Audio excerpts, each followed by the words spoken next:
On this week's Men in Scoring Position, we're going to be talking Cubs baseball, NFL recap, our fantasy picks, and we're going to be answering questions from you, the listeners. We're the viewer.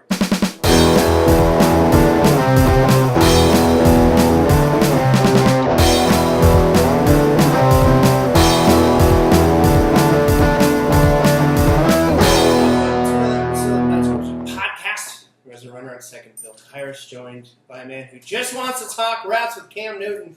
He's known around here as running third because he's always about to score. Travis, how are you? I'm doing good, guys. We want to apologize about the audio today. Our mic, our little prop mic here, is not up to par, if you will. So we got to take that in, get that all figured out. So we're kind of running off of the laptop. Guys, if you're just tuning in, though, we are the Men in Scoring Position podcast. We are a sports-related podcast.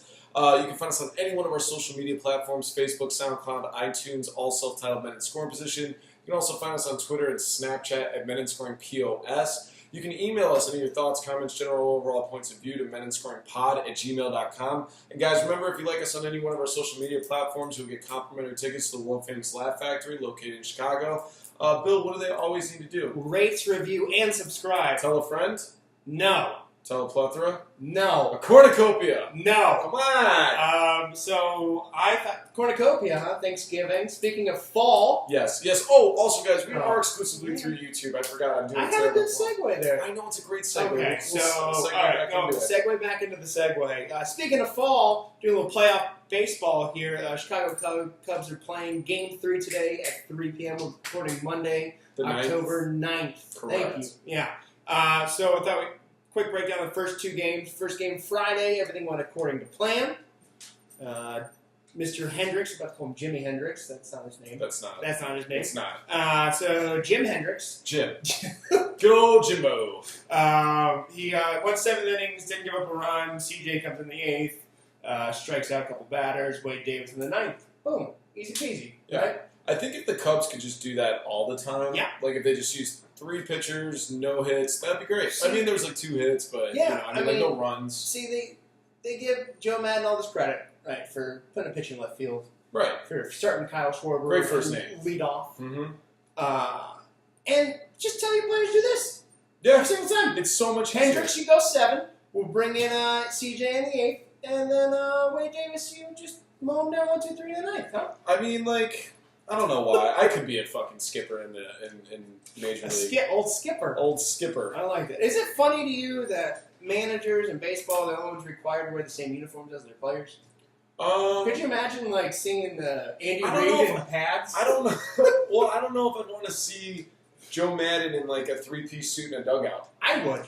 I think that'd be classy. It would be classy. Required fedoras. Right, exactly. So then Game 2 Saturday started off according to plan, right? They gave up the early home run. Yeah, Lester to Rendon. And Rendon, the thing is like Lester's always going to give up that solo shot, what the fuck home run, and then he closes it out and he has good command. It seems like he really doesn't get his groove to like the 3rd inning. Mm-hmm. So, and he's obviously the weak spot in our pitching rotation. For those of you who don't think so, you're wrong. So it's, and then, You're entitled to your own opinion, but it's wrong. Yeah, Cubs go up 3-1, and then the 8th, we give up 5, man. 5. Why would they do that? That's not cool. Zimmerman's just having a year. I think. Yeah. How many home runs has he got on the 37, season? I want to say. Something insane like that. And then Bryce Harper, you're telling me about, ties it all up, man. 3-3, and then... we just got to do better than that. We can't dig ourselves into a hole that late. But, I mean, the Washington Nationals are a good team. It's just, there's a saturation in this postseason right now between Cleveland and L.A. Wait, there's more teams than normal? There are. Well, sometimes some people sneak in and you're like, oh, thank God they're in here. Like, they're like the Boston Celtics of, MLB. So, not what we wanted. Tonight, in about an hour, we have Game 3. Some would say this afternoon. This afternoon? Some would say that. Yeah. I would. Yeah. I would say tonight. Yeah, it's tonight because it's going to go into about 8 o'clock, I'd imagine. It's a 5-hour game? 5-hour game. Fuck. All right. Well, good thing we got beer, right? Right. The lineup is looking good. I don't know. Yeah, we have tell a me about lineup here. We got Jay leading off, which is awesome. I think he's got a 325 OBP. John Jay. John Jay, correct. Then you got Brizzo. They got Contreras in cleanup, which I think is smart. Ooh. He had a homer last game. He did. He has a homer almost in every game. Zobrist to me is going to be like the Achilles right here. He just hasn't been batting well. Yeah. His age is starting to show. I mean, everyone who wants to talk about Kyle Schwarber's batting average. Yeah. But in all talk about something else, people. Do you have a life? In all actuality, Zobrist is batting at 232, and that's not good. And his OBP isn't great. You got Russell on the back end, which I think is cool because Hayward's almost a liability always at bat. And then we got Quintana starting tonight. So no postseason experience. We were just talking about that. I remember we were looking up the stats, and we're both like, "Wait, where's his stat?" Oh, we played for the White Sox. That's right. There's no postseason statistics. He's 500. He's 11-11 this season. Sure, yeah.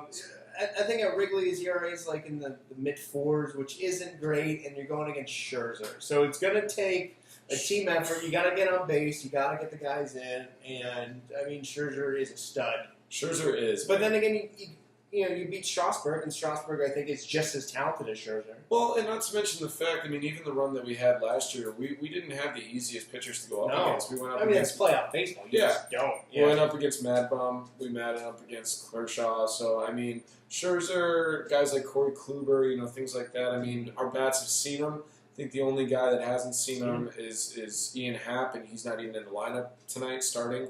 So, we're good. I think we're going to get a decent game out of Russell.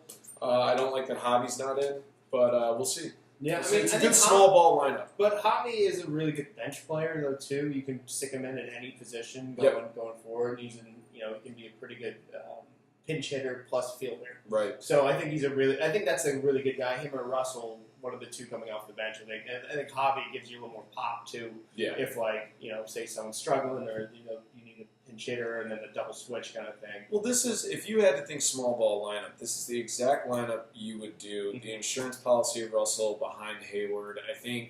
I don't think it's going to be a home run crazy game, but we've been wrong in the past. I think it's going to be like a 5-2, 5-3 game, Cubs. Yeah. Just driving in runs. And then you got the red hot bat of Anthony Rizzo, and I think Bryant's due. Rizzo, Contreras, Bryant, Schwarber. Yeah. I mean, they're going to give you a chance. Yeah, I think Rizzo's slugging a 446. I mean, he's got 109 RBIs in the season. So, go Cubs. Let's do this. Moving on, we're going to do our quick quips. Quick quips.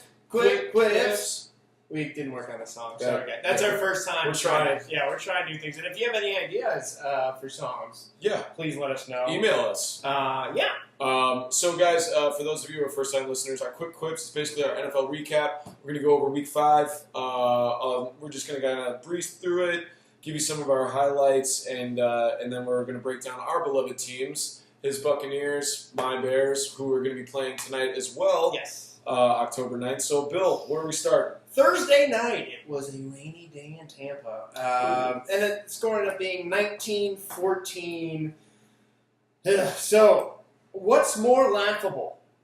The Buccaneers' kicking situation or Jameis Winston's Hail Mary attempt? Dude. That Hail Mary was overshadowed because you guys have to do something about the kickers. Full cap in there. Dude. 4 of them. I mean, that's 12 points. So he missed 3 of them. He missed from 52. It was 3. I thought he missed 4. He missed 3. He missed 3. Yeah, he missed 3. He missed 2 the week before and an extra point. An extra point. Yep. Which is okay. So he missed from 52. He missed from 46, and then he missed from 31. And the 31 just really freaking killed us. And we ended up scoring a couple of touchdowns late. And having opportunity still to win the game. The ball's on the 20-yard line. We got 1 play left, and the Patriots go into the super prevent defense where if you guys can look at the replay too, I mean, there's basically no one there besides the front 4 until the goal line. And Jameis takes that opportunity where you think, oh, it's going to be jump ball to Howard, it's going to be jump ball to Evans. He throws a bullet pass to O.J. Howard, who hadn't even turned around from his break yet. He's not even expecting the ball at all. Well, so if this is like a play in which they practiced or something was said in the huddle, clearly it did not show. Huge and if you didn't say that in the huddle or something was practiced, that's just you got to have a better football IQ, to sound cliche than that. He's not going to be looking for that. Why would he be? Well, the commentary on that game was insane too because they almost exclusively put it on Howard. When I was listening, they go, oh really? They were like, you got to turn around, you got to look for that ball. I'm like, once you get to that level, it's a matter of steps and timing. It's not a matter of just like, because someone's going to light him up, especially a rookie. Yeah. You know what I mean? You have two big bodies, and Evans and Howard are both 6'4", 6'5". It was cool to see Howard get involved, though, huh? I mean, that's promising. I mean, he was kind of involved. Cam Brate's still their number one tight end going in. I think O.J. Howard eventually going to take that role over, but Winston definitely has a trust in Cam Brate, who had another touchdown this week. But yeah, it was just a really weird pass that he did that I would have not expected coming unless there was something said or something practiced or whatever. It was just, I don't know why that ball, everyone knows that ball should go to Mike Evans. Everyone knows that ball should be a lob pass, a fade, or whatever you want to call it, a jump ball to Mike Evans. And you hope he catches it. Like, that's your best chance, I think. In that particular scenario, yeah. That's my personal opinion. I mean, I know everyone knows that's going to happen unless you have some sort of deception, which you really can't in that situation. Right. And considering the you throw a ball to your best athlete. Either a ball up high to Howard or a ball up high to Evans. Yeah, no. Especially with the Patriots usually have, like, Gronk back there, too, and Gronk was out. Yeah. So, like, there's no one that can match them physically. Yeah. It's I got to say, man, that was a tough loss for you. I kind of felt for you. I was watching the whole game, and we'll see. We'll see if this can turn Jameis light a fire under his ass. They go on a 4-game win streak. Who knows? And Jameis was very inaccurate that entire game too. It was a poor performance in a game that we still had a chance to win, and that's a game you should win. Right. So. Right. But I was happy with our defense. We Brady threw for 300, but he didn't look great. Yeah. No. Yeah, I mean, a low-scoring game. I mean, it doesn't lie. What was it, 19-14 or something like that? So. I mean, what are you going to do? You're going to get them. I'm going to cry. Who do you guys got in Week 6? Week 6, we are playing the Arizona Cardinals. Oh, there you go. It's almost a certified dubs. And the cool thing is you can't tell the difference in the uniform. So I love that. That's the best part. When you can't tell who you're rooting for. Right. All right, moving on. I'm not bitter about that. No, that's okay. That's okay. Moving on to something I'm kind of excited about. That's fun, right? Jacoby Brissett. Yep. Dwyer High School alum. Takes his Indianapolis Colts and beats the vaunted San Francisco 49ers in overtime, 26-23. Well, let's call it what it is. He beat Brian Hoyer, and that's super impressive. The immaculate Brian Hoyer. The flawless Brian Hoyer. So my takeaway from that game is that Jacoby Brissett, I think, could develop into a decent starting quarterback in this league. He's improved every single week that he's played.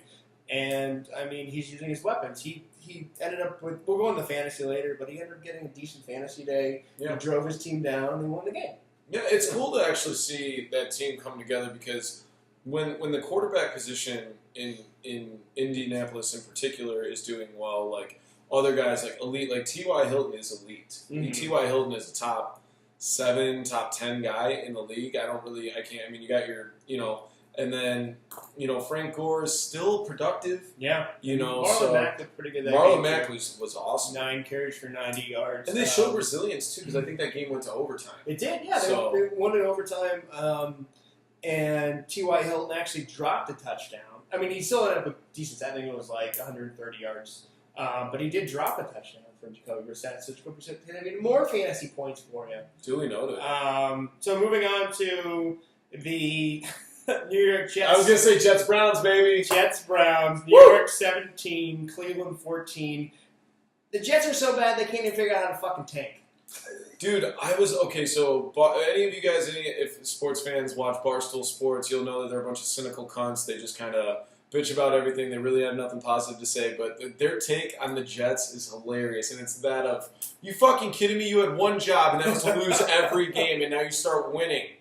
Why are you winning? So I feel for you Jets fans, dude. If that shit was happening in Chicago, which is not far off, we'd be pretty fucking pissed as well. Moving on, Jaguars 30. The Jags are here. Pittsburgh 9. My takeaway is I know nothing about football. Yeah, pretty much. Fuck you and me both, bro. I think isn't Roethlisberger like 0 touchdowns for 5 interceptions or something like insane like that? That game, yeah, he had 5 picks and no touchdowns. That's nuts. Jalen Ramsey was off the hook that game. The pass rush was pretty good. Highly underrated cornerback. He had name always maybe not but forgotten. I mean, he just started. Okay, listen. I understand he's only been in the league like 2-3 years, but I'm saying like everybody knows. Yeah, everybody, not stroked enough. The media hasn't picked up on him. Yeah, very feminine. Yeah, the Jags are here. Sure. What is going on? I don't know. All you gotta do is talk shit about Bortles, and they start winning in London. What did I just say? I don't know anything about football. Fair enough. You take the next one. Moving on. Bills, Bengals. The Bungles. Hey! They're no longer the Bungles. Ever since they changed their offensive coordinator, the Dalton to Green connection has been up. They figured out their running back is going to be Joe Mixon. Yeah. And their offense looks somewhat like it has. It wasn't pretty. They went against the Bills, who's kind of like that. Take you in the mud. They're that team. They want to drag you down with them. Yeah. So it's, I don't know. Bengals are here. They're no longer the Bungles. We'll see though. They're no longer after one game against the Bills, they're here. They're here to stay. Not because they made the playoffs 4 years in a row. It's because of this one game. Nope. We got my favorite team, the Chargers, 27, Giants 22. My takeaway, and also my question for you, Travis, is: will you be trying out for wide receiver for the Giants? Because they need one. Dude, that sucks. I mean, on paper, at the beginning of the season, that's the best 1-2 combo. You're deflecting right now. Are you going to try out? I think I'm a little past my prime, but a little past my prime. They aren't calling anymore? Yeah, they don't. No. Maybe Fred. It's a very rabid fan base. Maybe Fred could try out. Semi-pro ball player Fred Murray. Yeah, who was on our podcast last episode, correct. The Chargers finally won! Yeah! All right, moving on. Off the Schneid. Schneid? Yeah. Schneid. OBJ out for the season. That's a tough break. He done broke his ankle. And then, Sterling Shepard and Brandon Marshall both have sprained ankles that are going to, I think Shepard's is going to be probably a couple weeks, and Marshall's, I think, week to week. Dwayne Harris broke his foot, so he's out for the rest of the year, too. They're down to... God, what's his name? Something Lewis, like Ricardo Lewis or some Lewis guy, and Evan Ingram, who in that game had 0 catches, which was kind of odd. It is bizarre, but here's the thing: is you can go to pretty much any, you can go to basically any practice squad, hit up a lot of free agents. I mean, wide receivers, there is an abundance. It's not like losing your franchise quarterback. You can put some guys in, pick some guys up. And even though Josico, you can just replace OBJ. Yeah. Like it's not that No big worries. a deal. So next game that we go to real quick, the Seattle Seahawks 16, the Los Angeles Rams 10. My takeaway is Seattle's going to win the West. They just do it. Every year they do it. It's bizarre. They don't look that good. I don't think. What are they averaging offensively? Like 15 points a game, but they their win. defense is sick, and they kind of do just enough, and they're going to win the West. They compensate. They compensate for that O line. Yes, absolutely. All right. We got Miami 16, Tennessee 10. All I got to say is, no wonder that coach was doing blow. Holy fuck, are they boring to watch? That was a boring game. Very boring game. And then the Titans, how do you fuck that up? You guys are on the... You're making a believer. I know, but Matt Castle can still facilitate if need be. No. Listen, I've been right about Hoyer. I've been right about a lot of guys. Alex Smith, which we will get to. Okay, anyways. Someone you were right about, too, going into this year. Your boy, would you say you're in love with the ginger? I'm in love with the ginger. We already talked about the Bengals. No, the other ginger. Carson Wentz. Oh, yeah, dude. Fuck, I love him. He is awesome. He is awesome. And it wasn't even like, it was my one takeaway is Spinorama. Aguilar, what a fucking stud move. I don't know if you saw it. But Spinorama? Yeah, dude. He hit him down the left hash. Sure. And then ends up just putting him in the spin cycle and stiff arming him out and walking right in. Wow. It was beautiful. I didn't even know Aguilar had that in him, to be honest with you. And they fucking demolished the Cardinals 34-7. Wow. Yeah. Wentz is the real deal. This guy, week in, week 3 to 4 out, touchdowns. 3 to 4 touchdowns, 300 yards, minimal turnovers. Mm-hmm. I mean, he is a solid week 1 starter. Yeah. We'll get into fantasy, but I love Carson Wentz. He's good. He's very good. He's and good. Blunt's looking pretty decent running the ball, too. Yeah. Which I think he just needs to that get guy that won't quit. Yeah. He's 17 for 75. Smallwood got hurt. But I think Blunt's going to be pretty good, too. That's pretty blunt of you to say. I would say that is rather blunt. Wah. We got Baltimore 30, Oakland 17.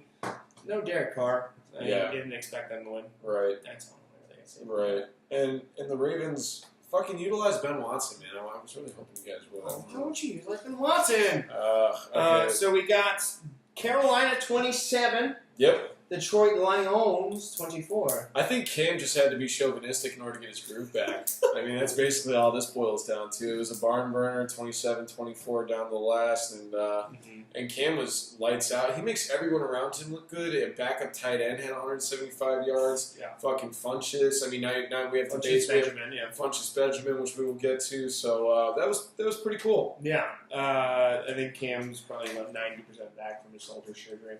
Yeah. That's all I have to Say that again. Shoulder surgery. Sure. We got Green Bay 35, Dallas 31. I would say never give Aaron Rodgers the time, even if he's asking you on the streets, because you will lose. It was a good play. It was a good play. So you give him 1 minute. We need a little more hardware, and then you get the LeBron James. Man, you gave him a minute, and you saw what happened. And we were watching the game at work, and my buddy Joey Jenkins, who, shout out, actually named the segment Quick Clips. Oh, thank you, Joey Jenkins. I just found out about that live on the air. Big Dallas being fan, recorded. And he's watching the game, and he's like, I know what's going to happen. We're going to score here, then Rodgers is going to get a minute and a half and win. And that's exactly what happened. Literally what happened. I was like, no, don't worry, you don't have a history of losing the air. Rodgers in the... Boom. Bummer. Before we get into my beloved team, I would like to say that one of the saddest, most exciting football games I've seen. You want to cue the sad music? Cue some sad music right now. Would be the Chiefs-Texans. Sad because J.J. Watt is now J.J. Fott for his fucking knee back. He got severely injured. Billy, why don't you explain to our listeners exactly what happened? Sure. So it was a tibial plateau fracture. Shout out to Professor Khan, because I'm in physiology right now, so I don't really know what I'm talking about. But basically, the way your knee works. Way to establish credibility, Bill. is your femur attaches to your tibia, kind of like this, and there's two outward protrusions called your medial your medial epicondyle and your lateral epicondyle, and in the middle, kind of right there, it's called the plateau. And there's a lot of weight bearing on that area, and he fractured right there in this area. If you can see, I'm showing the camera right here. But basically, like the front part where your knee connects to your tibia, which is your shin bone, there's a fracture there. And it is, like I just mentioned, one of the biggest weight bearing bones you can have, so a lot of pressure on there. If it's not a super deep or super like hard fracture in there, if it's just a little bit, it'll heal by itself. But if it requires surgery, he's going to need a rod in there. And this is rods and screws, and this is a decently long recovery time because you have to wait for the bone to get back. And I know J.J. Watt is superhuman, but, I mean, all our bones are made of the same thing. Right.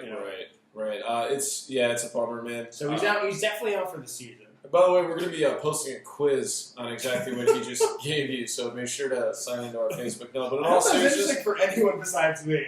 No, that's super interesting, man. I didn't know that. I'm educated now on the matter. I will say though that the Chiefs are the real deal. I mean, they're putting up 42 points in this game against the Texans' defense. And Alex Smith is lights out right now. Kareem Hunt's bad game is still 100 yards. I think the Chiefs could make a run at it. I really do. I mean, unfortunately, they lost Conley to another bad injury. He ruptured his Achilles, and you could see it during the game. They showed it on the slow-mo replay. And what happens when you rupture your Achilles is... Oh, shit, we opened up Pandora's box over here. This is a fucking science lesson. Literally, it rolls up, too. So you saw this pop. If you saw the pop, and then it rolls up. Yeah. And, I mean, the Achilles is season-ending, of course, too. So they lost Conley now. They still have all those weapons. And Kelce's in concussion protocol now. Right. But they still have, they have Hill, and they've used Thomas and Hunt, and West vultured a couple touchdowns. Yeah. And, the score, I don't think... And their offensive line is protecting Alex Smith relatively well. I don't have the sack numbers in front of me, but I don't really see him... But they also do a lot of motion with Tyreek Hill to confuse, and they run those weird read options to really help with the zone block. I found it fascinating that they on multiple occasions have been doing kind of the shuffle pass to the tight end up the middle, which I was like, whoa, yeah, Andy. If you saw the video, I call him Andy. And Hey, yo, man. if you saw the video I was posting a couple weeks ago about that play, they run a read option shovel pass. So like you were just saying, they run this play where he can at any point Alex Smith goes over to the right or the left, whatever, and he can, based on the defensive end, if he breaks in towards the quarterback, he can just kind of shovel it out to Kareem Hunt.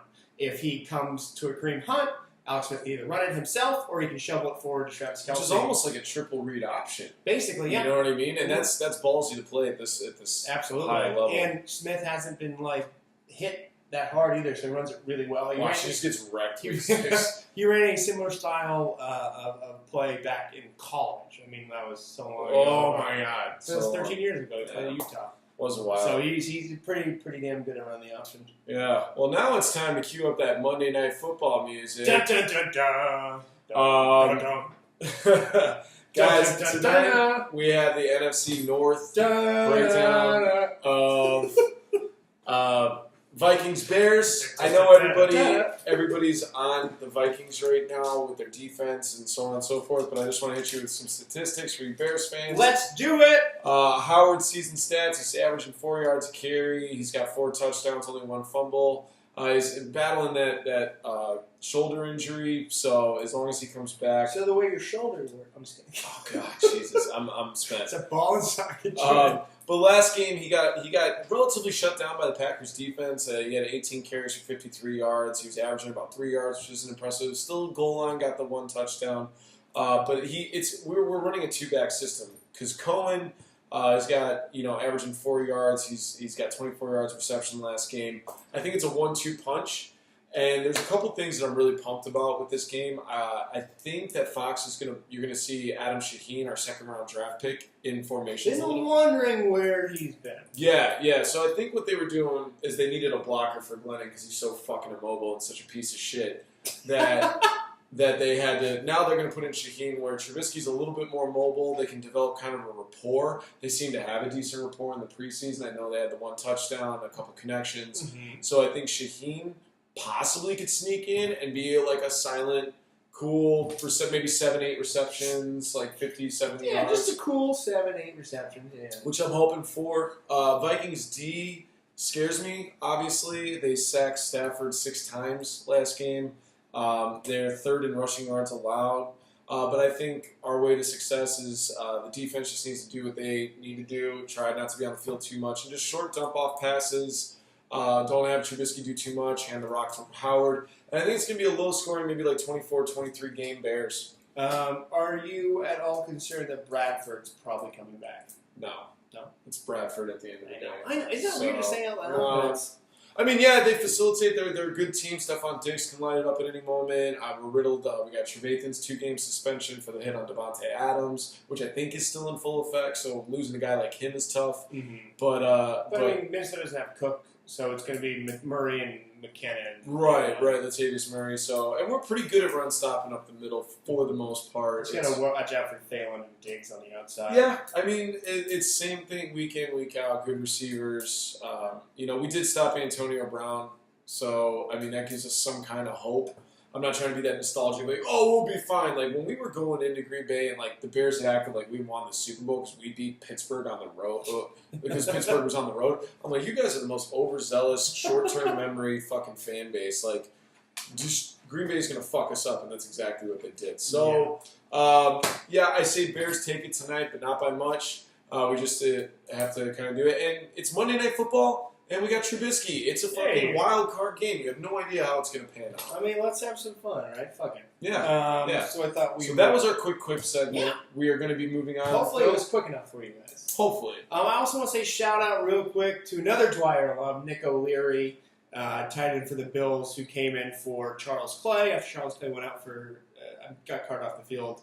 O'Leary, I think, ended up with 5 catches for 45 yards. Shout out, Nick O'Leary. Also, fun fact, Jack Nicholas's grandson. Really? Nick O'Leary, yeah. Is that where you got the Jack? No, his name is Nick. Oh, Jack. Oh, you said Jack Nicholas. Yeah, Jack Nicholas. Nicholas the golfer. The golfer. Okay. I always confuse the two. Jeez, Like, that was tough. You guys follow the bouncing ball on that one?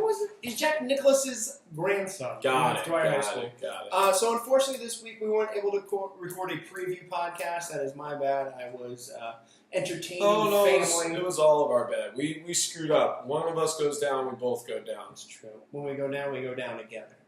No? Okay. Too All much. right. Word. So we will be doing our Feelin Fine, Ridin the Pine, what we had written down, what we were going to go over. Sure. I'm feeling pretty good about it. I don't know how you're doing. I had 1, 2, 3 wins. I would consider 2 losses if you don't count injury, and then the rest were here or there. I had 8 wins, 1 loss, and a loss. Wow. Yeah, I was really pumped. Damn. And the one time we didn't fucking upload. Yeah, right? So He swears he's the ones he picked. dude, I'm telling you, It's this so is legit. weird. He picked Melvin Gordon. Dude, and Deshaun Watson. It's crazy. I always pick Deshaun Watson. Go back though. This week I did not though, but I still came out on top. So let's go over our Feelin Fine real quick. Okay, so for quarterback, I picked Jacoby Brissett, the aforementioned Dwyer alum. Nice. Projected 14, he got you 17. Again, like I said, he had a rush touchdown, 315 yards passing, and he should have had one throwing to T.Y. Hilton. Dropped it. He's mean. That's true. Yes. That is true. Guys, also, we just before we get any further into this, Billy actually bases his off of projections From ESPN. From ESPN and what he thinks, if they'll do better or worse, so on and so forth. Me, I kind of go more with the gut feeling guy that you can pick up on the waiver wire, or possibly guys that you have on your bench. Obviously, not first through third round. Guys, general rule of thumb. PPR, too. PPR, Sorry, yes. This is all PPR advice. We can give head-to-head advice. We can give keeper advice to quarterback daily, whatever you need. Just you got to email us. But all of our fantasy advice is primarily PPR. So that being assumed, we will move on. My quarterback, I doubled down because I was fucking done with him after 3 weeks. Came out week 4 and crushed. Week 5, he was projected at 15, got 26. Mr. Chauvinism himself, Cam Newton, did all right. Did pretty good. Yeah, I think he's back. Yeah, he's almost back. I don't think he's totally back yet, but he did look really good in that game. Had a really weirdly good game with that Dixon there, which was Stewart, I think, played a little more than McCaffrey. We'll get to that, sorry. Sure. But Cam Newton actually had 300-something yards passing and a couple touchdowns. Yep. Should have had a running touchdown, or not should have, but they set up a goal line run for him, and he was stuffed. But at least they're willing now to have him do those goal line runs that he had been known for in the past. So, I mean, that boosts his fantasy value, too. Absolutely. Running back that I like this week, despite every what's the word? Like everybody said that they were going to do. No. Despite the fact opinion? Despite the fact that every time I've ever played this guy, or in fantasy, he's been pretty terrible. Bilal Powell, he was projected at 14. I thought he'd get just around there, if not a little more. He only ended up with 6, but he left in the first half because of injury. So I don't know. If we're considering you're the reason. Yeah. So basically, despite the fact that I don't know why I trusted him. That's what I'm trying to say. That's okay. But it's okay. That's very understandable. It happens. He left with a calf injury, so who knows going forward with that Jets running backfield's going to be. Might be McGuire if Bilal Powell misses time and Forte's still out. Sure. For me, I double down on this guy every single week. I think he's a solid flex and or running back number 2. Christian McCaffrey. It was a wash. He was projected at 13, got 14. I know a lot of fans were a little worried because he only had scored his first touchdown of the year. Yeah, he only had 7 yards, but he got the one receiving touchdown, which in fantasy is what you want. PPR anyway, the receiving out of the backfield, and they are handing him the rock. They keep doing it. They're throwing him the ball for sure. They're throwing him in. So that's where we're at. Nice. My guy was another rookie that I liked, Cooper Kupp. Projected at 9, he got you 7. Consider that kind of a wash. He had 3 catches for 43 yards, and he dropped a touchdown. So fucking, and it was actually a really good move that he made. He did a little shimmy, got open, dropped a touchdown. Yeah. So he's still gonna have a big role in that offense. Not a big role, but a role. And I think he's a guy that if you're in a 10-team league, he might still be available. Yeah, absolutely. This is a guy that I was feeling fine about. I did a lot of research on. Were you feeling fine? I was feeling fine about him. And you'll be surprised, I had 2 Packers on my feeling fine list. Aaron Jones, the running back filling in for Ty Montgomery, he was projected at 10. I felt that the Packers are turning a little bit more. They run a little bit more than you might think with a guy like Aaron Rodgers in the backfield. He ended up getting you 21 points. Wow. So I don't know when Montgomery's supposed to come back, but assuming that Montgomery's out, I think Aaron Jones is a solid start. Absolutely. If you can get him in now, I mean, this is last week, probably been the week you picked him up, but if you can get him now, I'd say you can pick him up. Right. And who knows if Montgomery has broken ribs, and the Packers are kind of known for holding their players until they're totally healthy. As they should, because they have dealt with injuries. But this kid, I mean, especially with broken ribs, it's like, what are you going to throw him out there with the flak jacket? Right. Hey, here we go. Like, it's broken ribs. They handed him the ball 19 times as a backup, and he got 125 yards. That's all you can ask for. So, that, I felt that was a big win. Like that. You like that? Tight end that I liked, the ghost of Austin Seferian-Jenkins. Oh, you liked him. I liked him. He was projected for 9. He got you 14, 6 catches, 30 yards, and a touchdown. So I consider that a win. I don't know going forward if that's something you can get. This tight end market is just so weird, and there's no real number 1 or 2 other than maybe Kelce and Gronk.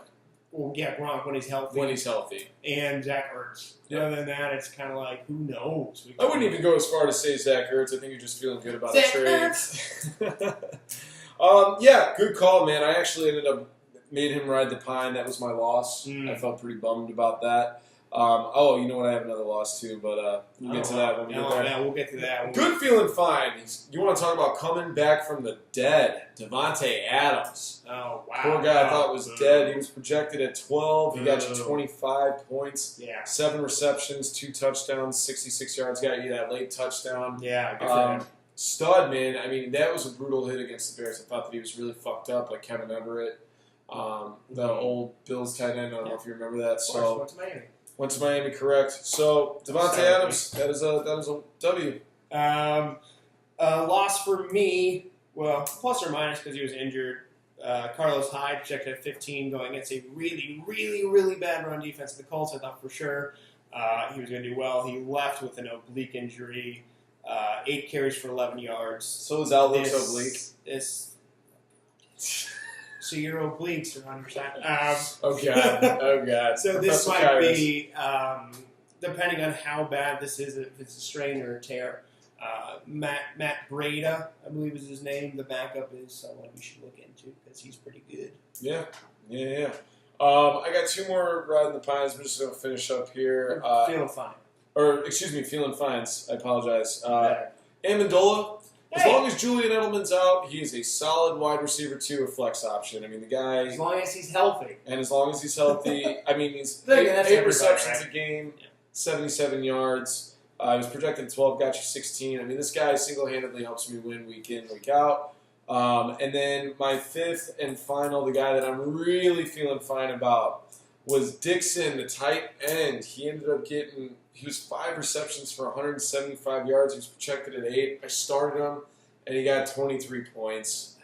This is such BS. I can't believe we do this podcast on Friday. I would have loved to see you say Ed Dixon on Friday. That one I would have, I don't know. That's I've been right about the Deshaun Watson week in, week out. I just had to go with a different quarterback eventually. Blind squirrel finds a nut every once in a while. I'm telling you, I did get really lucky with this one because I felt Cam Newton has a really, really good rapport with his tight end. Greg Olsen, he was missing that. Kelvin Benjamin is... Oh, it's like, so like you date someone that looks like an ex of yours because you kind of miss the ex. And you're like, oh, okay. I would never do that, OJ. Oh, no. All right. What about, do you have any more feeling fine? No. We're riding the pine, That's everyone baby. I felt fine about. Let's be pessimistic. Riding the pine. Who I said should ride your pine. You're going to see a theme here, and I was wrong.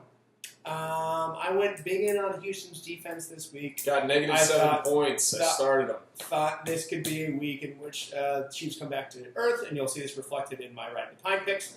I said Alex Smith should ride your pine. He's projected for 14. He got you 25, 324 yards, and 3 touchdowns. Go ahead. Go ahead about Alex Smith. It's his 13th year. This is the 6th game he's ever thrown for 300 yards. In the first season in which he's ever had 2 300-yard games. People don't change in their 13 years. Test him for steroids. I'm just not going to say anything right now. I'm really happy. Feeling good. I'd like to thank God. I'd like to, no, dude, he's had so many offensive coordinators, so many head coaches. Andy Reid really knows what he's doing in the regular season. I think he gets overshadowed by a lot of other elite. And this is probably the best talent he's ever had, too. A lot of talent. Hunt, Kelce. Kelce's finally healthy and a really big integral part of that offense. And he is throwing some fucking dimes. He is, yeah. There's a reason he was the first overall pick, man. So... my Ridin the Pine, I had a fucking feeling that the Jets were going to win this game. I've had Deshaun Kaiser, who I've really loved throughout the season. It's kind of like a Tyrod Taylor, 15, 20 points is what he can kind of get you. This week, more of an upside, like more of a... Sorry to interrupt you. No, go ahead. So the difference between, I think, like a guy like Kaiser versus Tyrod is Kaiser will get you maybe 300 yards with 2 touchdowns with 3 picks. Whereas Tyrod Taylor might be like 225, 250 with a touchdown and then 30 yards rushing. Yeah. So he's a safer pick. Kaiser is a guy maybe point-wise they match, but it's a different style. Right. Point-wise, yeah. Totally. So. Absolutely. Well, again, ESPN had him projected at 15 standard, right? Not a guy that I'm going to start, though. Mm-hmm. He ended up getting you 2 points. And what happened? He got benched for Kevin Hogan. He did. He had 2 picks and 2 fumbles. That is a tough game. Mm-hmm. You know, it's a learning curve. The kid was kind of feeling high for there a little bit. Kind of had that Dak Prescott thing going on. That Nick Foles and this was a guy who was super inconsistent in college, too, who showed flashes and there was a lot of... And was bad in other games, too, and there's a lot of mechanical issues, a lot of read issues. And they were saying that he was a really immature coming out of college, too. There was a big, which is neither here nor there. But, you know, there's a lot of asterisks about a guy like Kaiser. I think when you go to a team like the Browns, though, you just have no choice but to start somebody who's new and fresh and you know, just kind of hope that they can turn that franchise around. I just got a quick story. I was watching a Joe Thomas interview, and I love this story. He was telling us. I know what you're going to say. Well, maybe. All right, there's a bunch of them. When he goes into the huddle? Oh, he goes into the huddle, and this is last year, and he goes, we had our 3rd-string quarterback in at the time, Thad Lewis, or maybe a couple years ago. And he's like, and lo and behold, Thad Lewis gets hurt. And then he leaves the game, and another guy comes in, and then he goes... So I took the opportunity in the huddle in the 3rd quarter to introduce myself because I never met him before. I go, "Hi, I'm Joe." And he's like, "Hi, I'm Josh." Oh my god! It was Josh Johnson, and he was just like, "Hi, I'm Josh Johnson." He's like, "All right, let's go with this game." The hilarious New York comedian. Anyway, no, Josh Johnson played for the Buccaneers. I know. Okay, a running back that I said should ride your pine. One, I said Jordan Howard, so we'll have to see tonight. The other one I said because I'm a big dum-dum. Kareem Hunt, projected 16, he got you 13, but even on his bad day, he still rushed for 100 yards and gets a couple catches out of the backfield. Billy gets one of those, by the way. Fucking Kendrick West vultured 2 touchdowns from him. That's true. But you guys have to understand, Billy does know what he's talking about when it comes to this stuff because I think it was week, 3, he said to sit Le'Veon Bell. Week 2, 3, something like that when Le'Veon had a bad week. I thought he was fucking nuts. I got one thing right, so therefore, listen to me always. Sit Le'Veon Bell? Yeah, he gets one of those. That's a wash. That's a wash. Maybe gonna happen. It didn't happen. I went with it, you know. And did my actual lineup reflect this? No. I started Alex Smith and Kareem Hunt. So. Well, if it's any consolation, I've been kind of just. This is a guy that I put in my starting lineup. This is a guy. Right. That I put in my starting lineup, and then I put him on my bench. And I put him in my starting lineup, and then I put him on my bench. And then by the time it comes time to actually set my lineup, those guys that drives you crazy. He always sits on the bench. And I don't know if this was a win, a loss, or a wash. It's a loss. Joe Mixon was projected at 13. He got you 11, 51 yards. If you're really desperate for a running back, I think Mixon you can start 2 or flex, but I just feel like there's better flex options out there. This guy has never had more than 11 points in all 5 weeks. It's clear that he is going to be the starting running back now. From now on, he's going to handle the majority, if not all, of the touches. So we'll see. He might be like a ladder down the road kind of guy, but as of right now, it's just 10 points a game. Yeah, no, he's a guy like McCaffrey too, with a high upside, who hopefully is going to be a big part of the offense, but you just don't know. And I think Mixon, like I said, down the road might be pretty decent. In a keeper league, absolutely, he's going to be he was a high pick in our league. A guy that was a high pick that's been quite frankly terrible this year. A guy that I said you should sit, a guy that you said you should sit in the past. Ridin the Pine, be Amari Cooper. He was projected at 11. He got you one catch, 8 yards. I have his stats for this entire year, right? First game, five catches, 62-yard touchdown. Okay. Cool. Second game, 4 for 33. Next 3 games, 1 for 6, 2 for 9, 1 for 8. What the fuck is going on with Amari Cooper? Well, like you said earlier in the podcast, he's got with Carr out. He's got 11 catches on 35 targets. It's tough, man. I think that once you project, he's kind of like a modern day Sammy Watkins. How he was having those issues in Buffalo. Modern day, like that? The classic Sammy Watkins. Classic Sammy. We all grew up knowing the Sammy Watkins type. The one that we knew and loved, the great hair. But no, think about it, man. I mean, Crabtree catches your touchdowns. Yes. And that's just how it is. My touchdowns. Yeah, and then they're still trying to really get Lynch and that three-headed monster back there. I just don't see. I think Amari. I don't know what it is with him, to be honest with you. I really don't. I just don't think he's as elite as everybody's trying to make him to be. Do you need to talk, Amari? Are you okay? We can listen. Email us at minutescoringpod@gmail.com. I'm here. So the question is Amari Cooper droppable? Can you drop Amari Cooper? At this point, yeah, or trade rate. Hit somebody that's new. Just rape the fuck out of them. Stop that. But seriously, I wouldn't drop him just yet. I say you ride the pine. Yeah. Until said otherwise. I mean, with the production lack of that he has had, he's allowed to get 33 points on your bench because somebody else like a Danny Amendola is absolutely going to get you 15. A guy like Devontae Adams is going to get you 15, 20 points a game. Sure. Why take the chance for these 1-point blunders against the fucking Ravens? The fucking Ravens.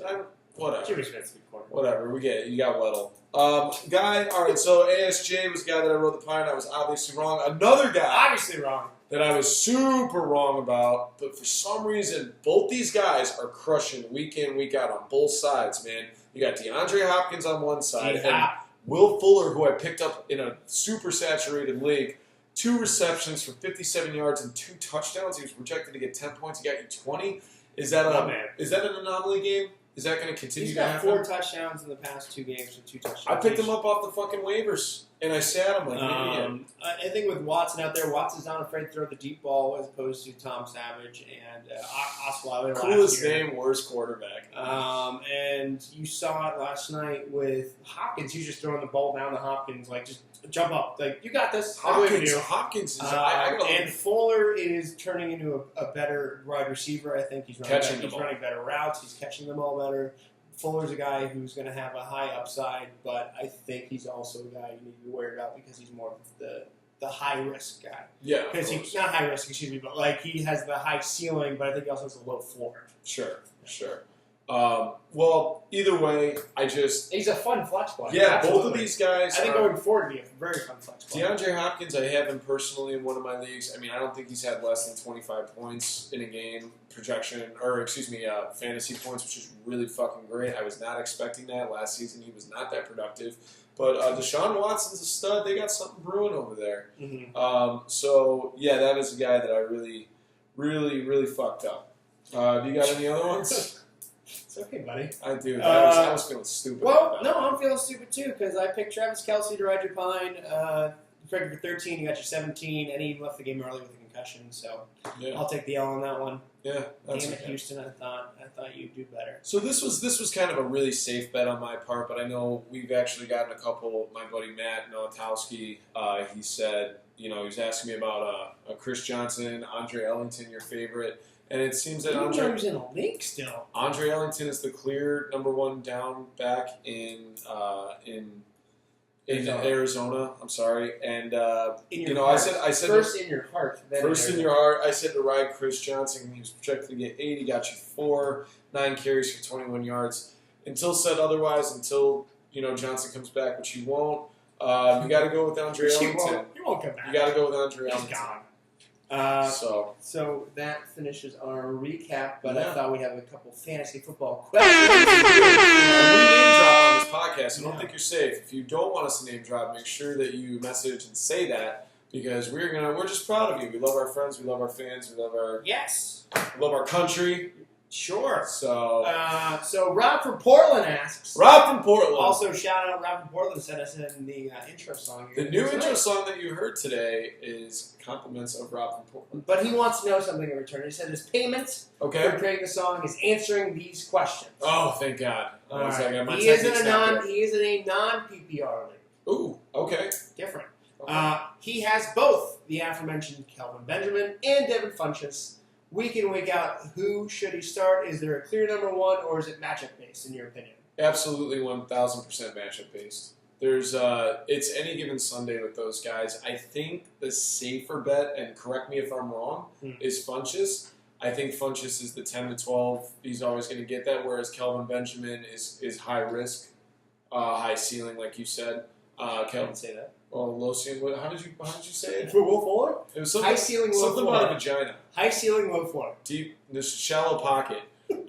So yeah, that's at least my take on it. I think you look at the matchups, you look at who's guarding, you look at the defensive schemes. Mm-hmm. You really have to do your research on that one, especially when it's head to head, because head to head is just touchdowns. Yeah. So and in yards play.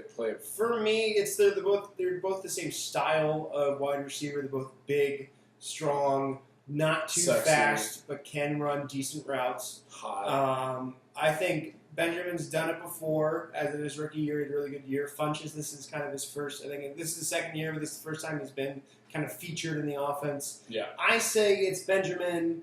Funchess has had a good couple weeks, but I would personally say you start Benjamin over Funchess unless something like it just continues where you're like, oh, Funchess is clearly the number one option. I think Benjamin is still the number one option there.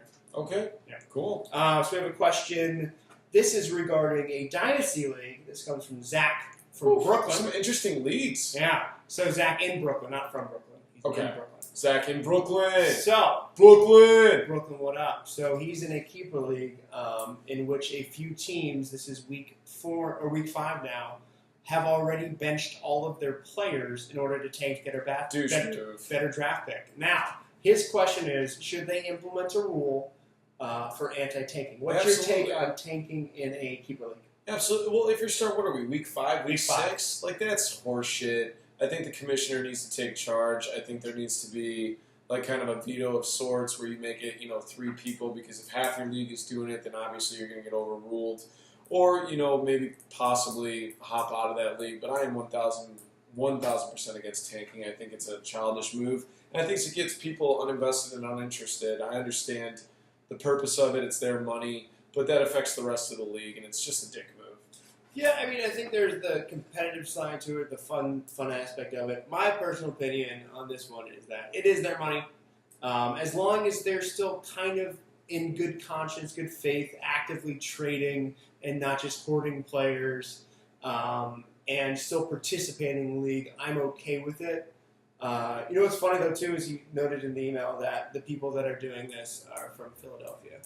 Of course they are. That's pretty funny. Of course they are. Which, if you know the 76ers philosophy has been trust the process for the past couple of years where they've been actively tanking to get better draft picks. Right. But also, on top of that, for me, like, draft pick-wise, yeah, you get number 1 overall, but who knows? I mean, say you did number 1 overall pick, you need a quarterback, you get Sam Darnold, right, from USC. You're like, oh, surefire bet. It turns out to be a bust. Like, this year, in the first round, we had Joe Mixon, McCaffrey, Cook, and Hunt. And who's the superstar? Kareem Hunt. And he went, I think, the last pick in the first round. Well, and that's the thing, too, because it can be just so concurrent, man. You're talking 3 years before somebody actually even plays a fucking... Sure. Especially quarterbacks, too. Because this is a very good quarterback draft. It's a slippery slope. You got to kind of nip it in the bud or at least have heavy restrictions. And for those of whom don't like it, then they can go tank elsewhere. Yeah, go tank elsewhere. Go tank off. So our last question comes in from Kristen from Pittsburgh. Kristen from Pittsburgh! This is her second appearance. She's one of my faves.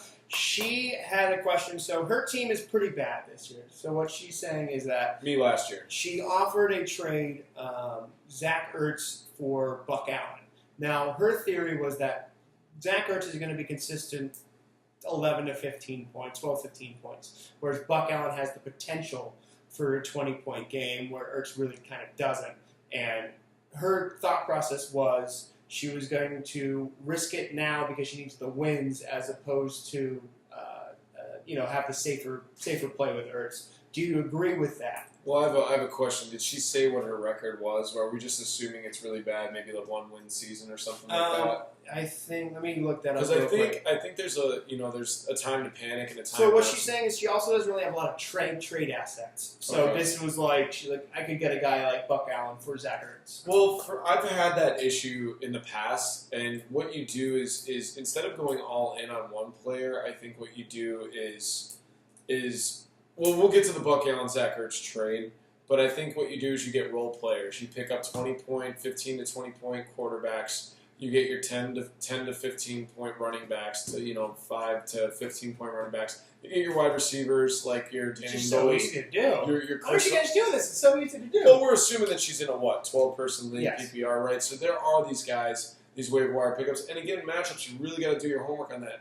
To go all in to save your season on a guy like Buck Allen, I think it's not all in. I mean, it's a player swap. Well, correct me if I'm wrong. So it's well, I know it's a player swap. Right? So it's basically what she's saying is that she's taking a chance on a player who's more of a, like we just said, more of a higher ceiling versus a guy who's consistent. Okay, let me rephrase. Do you agree with if she's 2 and 3 in this league? Right. I understand what you're saying. I like the aggressiveness. I think it's smart. I'm not crazy about the names in which we're traded. That's all. I just think, upside of Buck Allen, but no upside of Buck Allen. I don't really see Buck Allen getting 25 points a game. I just don't. Even if he is a feature back, he's still splitting with, what's his name, who's averaging?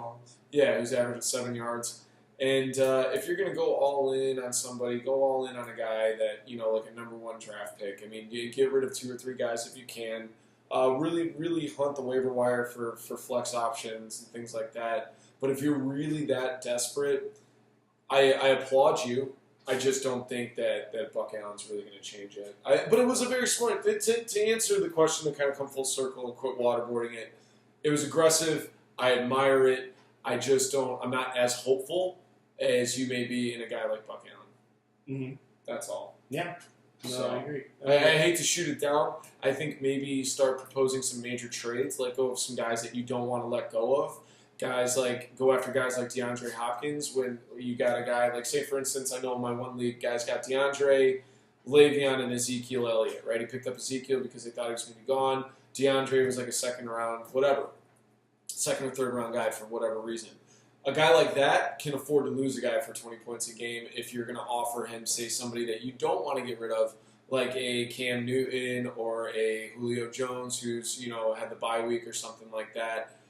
You got to really look at where you're having the issues at, if it's running backs that are getting killed, if it's the wide receivers that are getting killed, and just kind of go from there. A running back 1 option in Buck Allen does not a season save, I think, is the end of the day. Mm-hmm. So, sorry for the gloomy response, but I applaud you. I hope it works out. I really don't. I guess my advice to you would just be to keep trade proposing. Just completely swap your whole fucking team. I mean, I know guys like Curtis in our one league is so aggressive. He'll start off with an entire league. By week 2, he has an entire team. By week 2, it's almost completely different. By week 3, it is completely different. Yeah. And he gets to the he gets to the playoffs every year. Apparently, he's a 3-time champion. Yeah, apparently. Who's fucking bullshit? So, do you have anything to add to that? I like the aggressiveness. I like if it's you're not having fun with the player and you think the other guy's high upside, I'd say you go for it. Sure. If that's your style. My style is I like consistency over flash. I'm not a big flash in the pan guy. I'm more of a consistent. If a tight end can get me 12 to 15, if a running back can get me that same amount, if all my guys can get around that same with maybe a little potential for more, I'm going to win most games. And assuming I'm okay with that. Yeah, and assuming somebody doesn't have like a blowout game where I'm with that, I'm a somewhat boring fantasy player though. Like I don't really like a lot of a Will Fuller. I don't like Martavius Bryant. I don't really like. Yeah, but that's fair. Just because I think there's just such a high risk versus reward for them. So I like the guys I do like Adam Thalens and the Keenan Allens that will get you that 10 to 15. Danny Amendola is exactly. That's what I like. Yeah. I'm with him on that. Because I'm boring. I'm the exact same way. I think no matter what, yeah, you may have a 135-point game, but I know for a fact my team is consistently going to get me between 110 to 115, 120 points a week. And so only between 110 and 115, just every week? Every week. No more We're than at 5-point margins. Got this down. All right, guys, if you stuck through our Feelin Fine, Ridin the Pine, our quick quips, and our MLB breakdown, thank you so much. Again, we are the Men in Scoring Position. You can find us on all of our social media platforms. Facebook, SoundCloud, iTunes, all self-titled, Men in Scoring Position, SoundCloud and Twitter at Men in Scoring or Snapchat and Twitter at Men in Scoring POS. Also, email us, guys. Email us all your fantasy questions, your general thoughts, comments, overall points of view to menscoringpod@gmail.com. Wait a minute. I'm sorry, an extra question. Hold up. Oh, shit, after I just did that whole plug? Yeah. Fuck, yeah. One more question? I'm not plugging at the end. All right, perfect. You guys know where to find us. You know where to find us. And if you don't, yeah, whatever. So Rob from Portland had a second question, which Rob, I think dude. he deserved it. He did our song. Well, he does do a song at the beginning and a song at the end, right? Exactly. You got to pay him twice. Fair enough. Also, free drinks at the bar, Rob. Hey. So he wants to know, does the decline, quote-unquote, of Ben Roethlisberger affect Antonio Brown? Absolutely. Absolutely. I actually read an article. I'll have to pull it up. I'm going to try to post it to our Facebook page on Antonio Brown's numbers. Right. Antonio Brown's numbers with and without Ben, and it's eye-popping. No, but the question, okay, so basically I guess the question would be two parts then. Is Ben Roethlisberger playing bad enough where he could potentially be benched? Absolutely. Okay, so then that is the assumption that he might get benched. Even if he doesn't get benched, he's going 0 for 5. You know what I mean? He might as well not be out there right now. So, yeah, you get your desperation throws, but as quirky and as weird as this is, Antonio Brown was kind of made through Ben Roethlisberger as like the Mike Wallace's were, as the, he's always had a really solid number one receiver, and when Ben's not playing well, their numbers go down. And I just think maybe Bryant takes a couple more touches away. I think Le'Veon starts getting a hand to the rock so they can protect the ball a little more. So yeah, I think AB's numbers go way down. I mean, so I guess breaking down that again, the two parts is Ben Roethlisberger bad enough where they're going to bench him? I say no. He is playing pretty poorly. However, like you said, the numbers between when Ben Roethlisberger is playing, even if he's playing poorly, are still amazing. Last game, despite the fact he threw 5 picks, 800 rounds, 10 catches for 130 yards. So if Ben's out there, even if it's he's dragging a broken leg, even if he's shot up with dopamine on his freaking shoulder, I mean, Brown still is number one go-to, still a guy that is going to get you, is still going to be the number one top 5 fantasy wide receiver in the game. So unless Roethlisberger is hurt or physically benched, I think Brown's going to be just fine. Well, I do want to clarify. I'm assuming that he is either going to get benched or that so that's why I broke it down 2 parts. Yeah, sorry.